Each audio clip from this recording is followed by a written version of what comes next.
In 2017, transgender and non-gender conforming individuals continue to receive hate and judgment for who they are.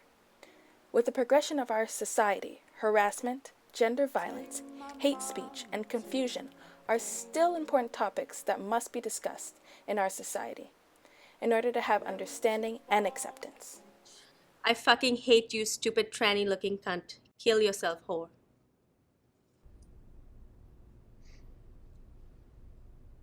First, being gay is cool. Now being transgender is the new thing. What is this world coming to? To my unborn child. Hey, you, get rid of the dude with the lady parts? What was his name? Wow.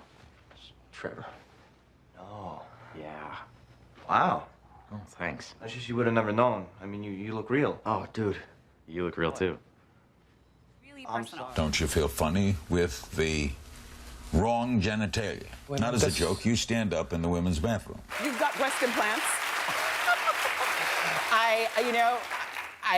They're tasteful, whatever's going on there. Thank you. So if I saw you undressed, you would look like a woman to me, totally, yes? Out of a Tempe bar. Let's bring it back to that earlier headline. Now, what is a transgender woman? Yes? What does that even mean now? Okay. Can you break I thought it means? She used to be a guy. But now it's a woman. Okay. This is So weird. Are you just saying a woman then? I can't even keep... all their jewelry, makeup, and wigs before the DMV would photograph them. They're saying that I need to fulfill a certain look that they are designating means male, and that I'm, hiding who I am, which I'm absolutely not. Both women say they were also referred to as it. Words can't explain the humiliation I felt that day.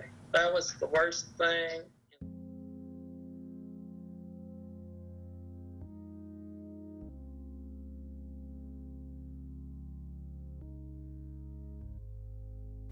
In 2014, my friend Laura came out to her friends and family as gender non-conforming on Facebook.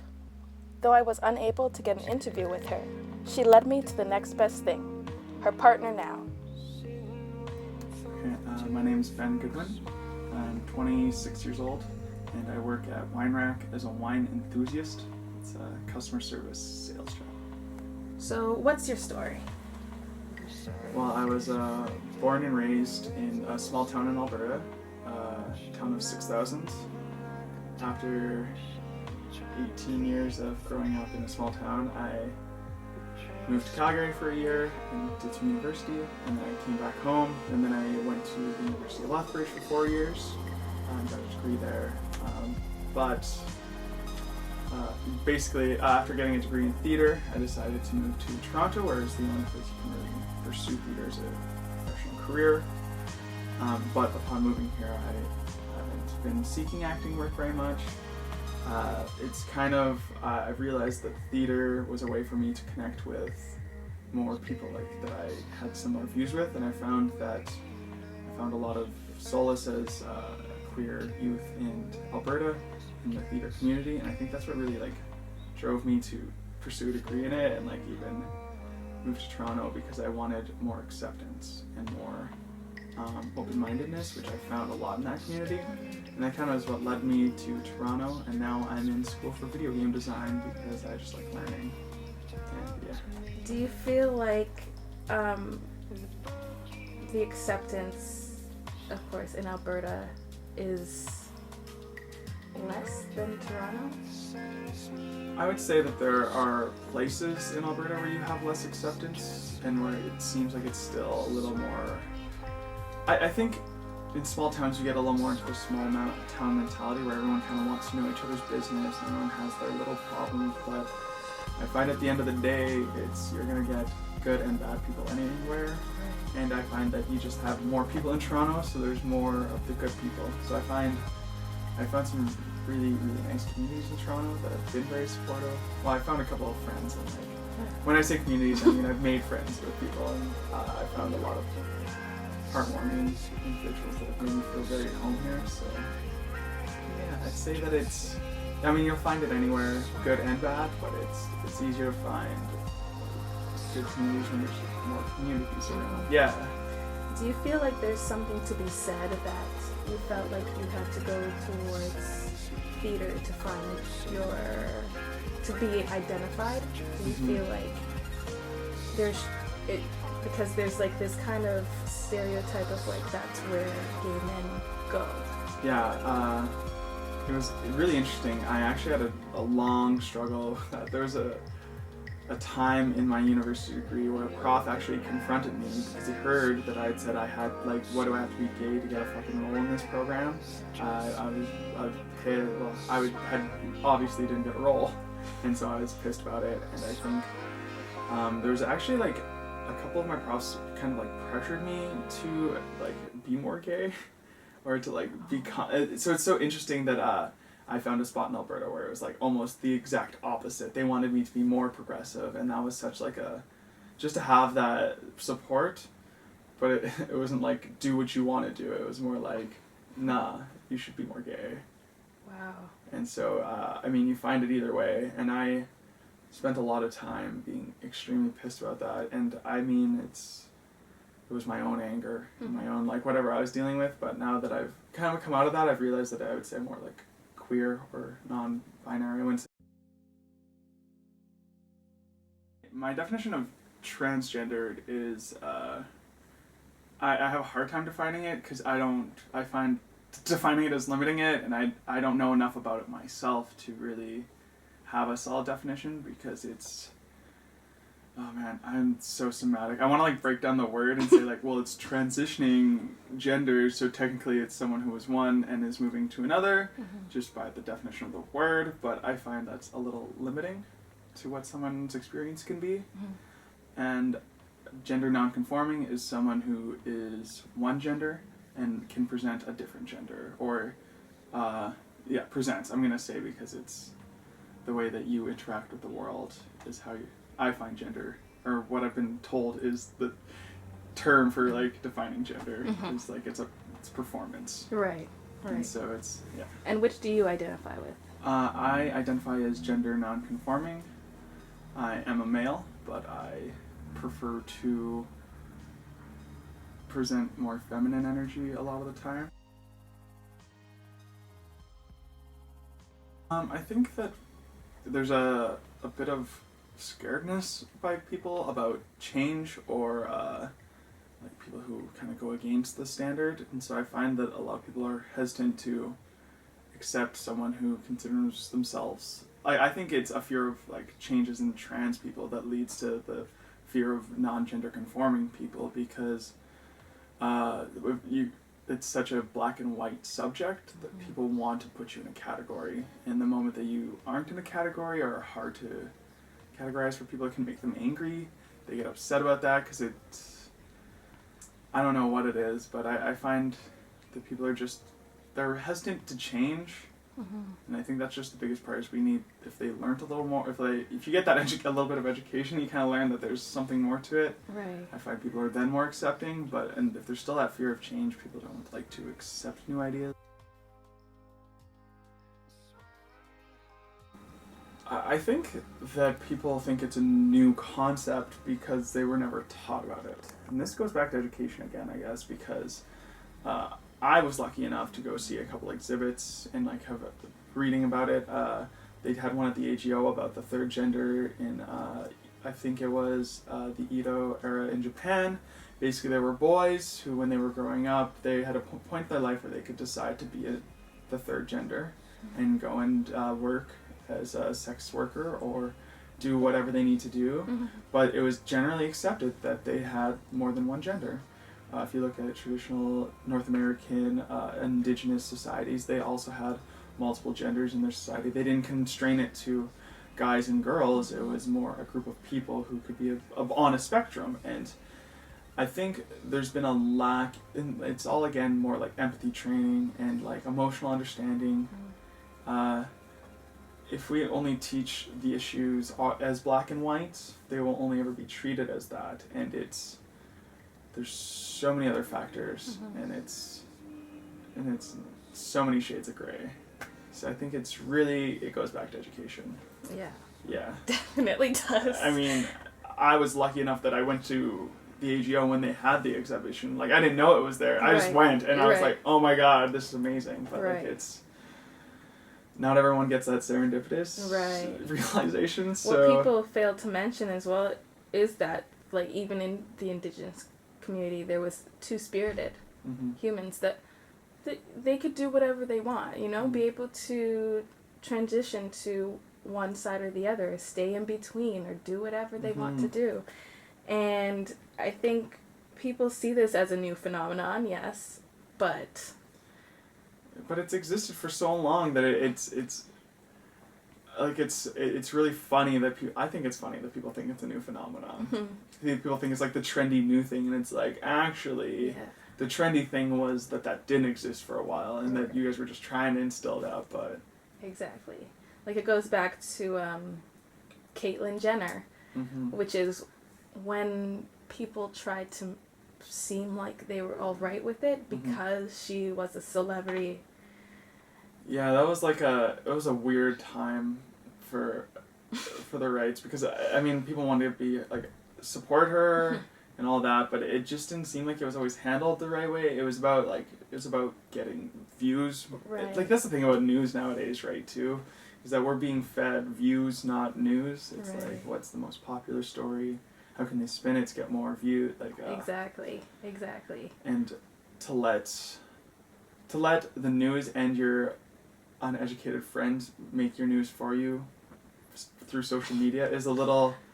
I find it helps create a closed-minded society, because it closes off those avenues of discussion. Right. Because if you're only seeing one side of the story all the time, you stop thinking about the other side of it. So. Exactly.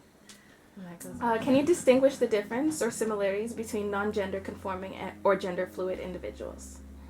To my understanding, of course, is that gender fluid is that it's someone who doesn't prescribe to one of the genders and prefers to live somewhere in between and go between them and switch from man to woman or whatever they present that day, whether it is ambiguous or specifically male or female. Whereas non-gender conforming is someone who is male and prefers to present female all the time. So someone who's non-gender conforming can be gender fluid if they choose to present men and women or ambiguous, but you don't have to be gender fluid to be non-gender conforming. You can exist only as you, whatever gender you want to be, and be non-gender conforming. And I mean, technically that is a more fluid state to be in, because you're not picking the binary. But. How important is equity in the understanding of the LGBTQ culture, and why?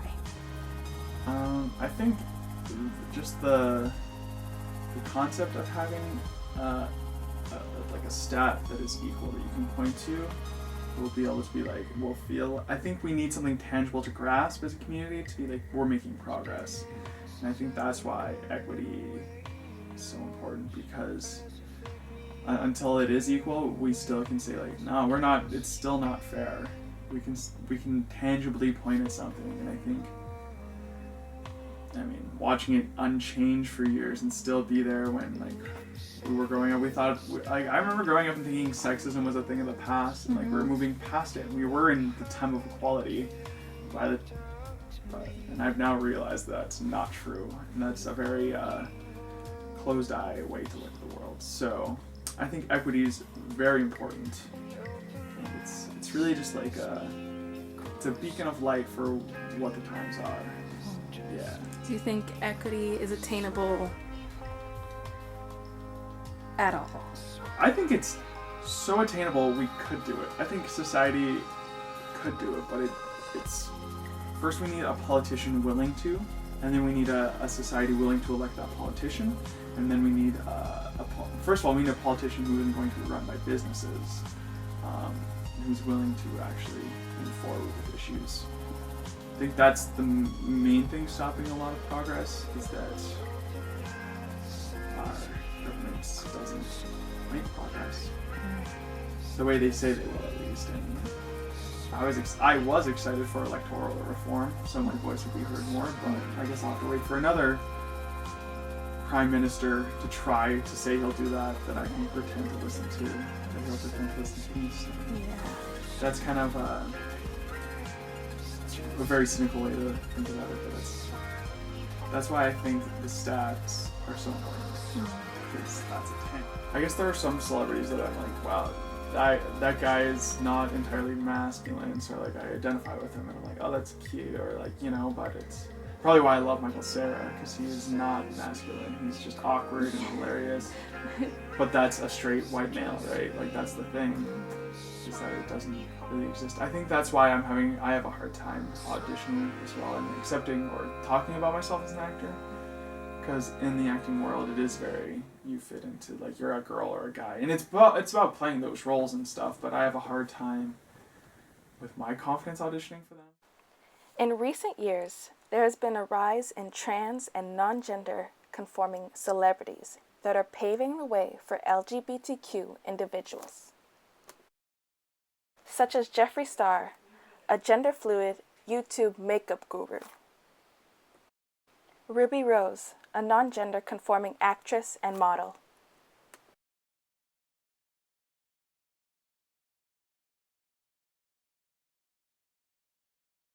Miles J., a non-gender conforming YouTube sensation;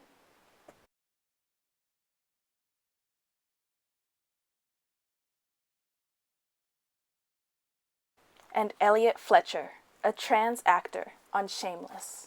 Although there is progression on social media and Hollywood, a topic that has widely been covered in the past year has been gender-neutral washrooms. What are your thoughts on gender-neutral washrooms? I think gender-neutral washrooms are like, it's like the Band-Aid solution. It's like, oh, we'll give you this little, it's like a, you know, we wanted a meal and we got a lollipop instead, right? Like, we're just asking for food, or I don't mean we're, people, sorry. Anywho. I think that I think gender-neutral washrooms are a phenomenon that are made out of fear, and like they stand as glorious, like, beacons of light that people are willing to say, you know what, fuck it, it's a bathroom, it's a hole where people piss and shit, so like really anyone can use it. And to finally claim it as gender-neutral is great, but we shouldn't have to. We can have a girls' and a guys' washroom, and then I can choose to use which one I identify as, and I think that's fine as well.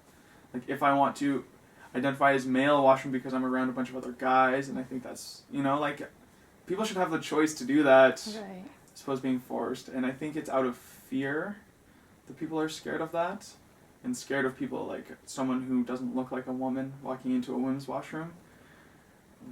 The counter, like, and the other thought is, too, is that if I have transitioned, I am now, like, I could look like a man and be a woman.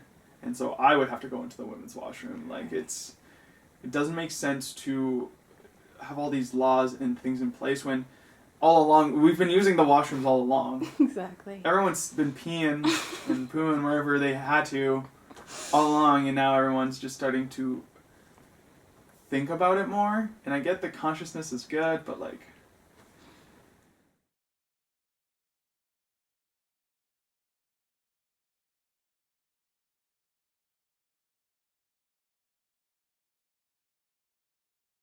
issue here. Mr. Trump, please be specific. Tell us your views on LGBT, how you plan to be inclusive as president. Speak about North Carolina bathroom law in particular. Oh, I had a feeling that question was going to come up, I will tell you. Well, look, North Carolina did something that was very strong, and they're paying a big price, and there's a lot of problems. And I heard one of the best answers I heard was from a commentator yesterday saying, leave it the way it is right now. There have been now very few problems. Leave it the way it is. North Carolina, what they're going through with all of the business that's leaving and all of the strife, and that's on both sides. You leave it the way it is. There have been very few complaints the way it is. People go, they use the bathroom. 16-year-old James Spencer says he'd rather hold it in until he gets home instead of going to the washroom while at school.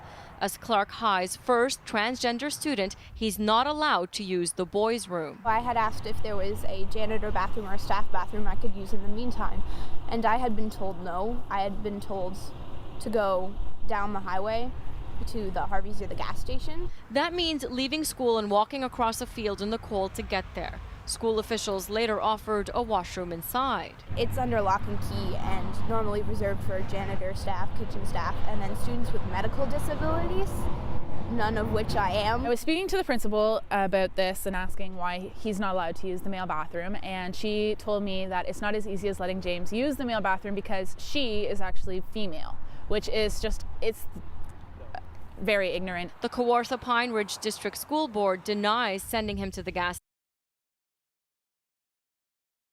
The CNE is back and is as vibrant as ever. Now, along with attractions, rides, and of course food, comes something else that's causing quite a stir this year. It's these gender-neutral washrooms.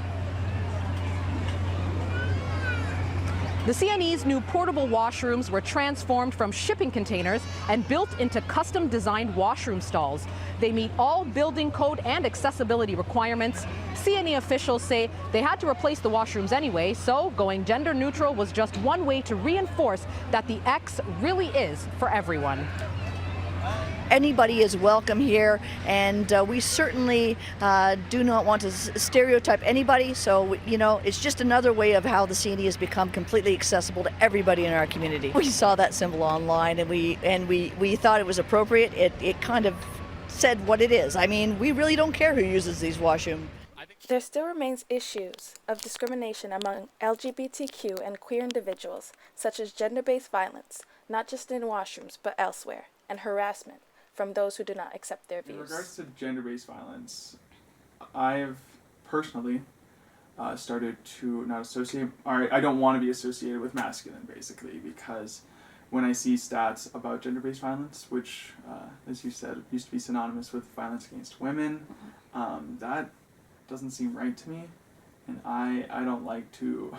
I'm just trying to, like, distance myself from, like, a shipwreck. I'm like, yo, they're fucking shit up, guys, and I just am like, I don't want to be a part of that. And I've always felt that the masculine tensions between my friendships growing up, where they would name call me because I was a sensitive person and I would be then the gay guy. You know, like, I lost so many friends because of that, and eventually I just stopped wanting to call myself a guy, because why would I? Right. And so I definitely identify as, that's where my kind of gender neutrality or wanting to present a more mixed gender comes from, yeah. Yeah, because masculinity, for most males, is like the symbol of like everything. Yeah, it seems to be like there's like multiple facets of masculinity, but there's like the conquest, whether that's business or sexual exploits. There's like, it's all competitive. There has to be, brawn is over brain. No one cares if you feel a certain way, is how I think a lot of mother of a Central Ohio transgender child says enough is enough and wants social media harassment of her daughter to stop. Tonight, 10 TV's Ashley Berry tells us how the Highland Local School District in Morrow County is stepping in to help. Reading. Keat Rhodes is just like most 9-year-old girls. Her favorite color is pink. She's fascinated with Barbie dolls and any colorful accessories. I think I got this from Walmart, and I wear it sometimes, and it's comfortable. But her mother says what happens inside the home is not always accepted in the outside world. She says her daughter was physically born a boy named Keaton, but identifies with the female gender. And just last week, her mother legally changed her name to Keat and posted it. Luckily today, though not everyone is accepting or shares the same views, some children, teenagers, adults, and everything in between have been able to come out and claim their true identity. For example, Elliot, a 6-year-old non-gender conforming child from Halifax, with the help and support of his mom, they both hope to educate students and teachers on queer individuals.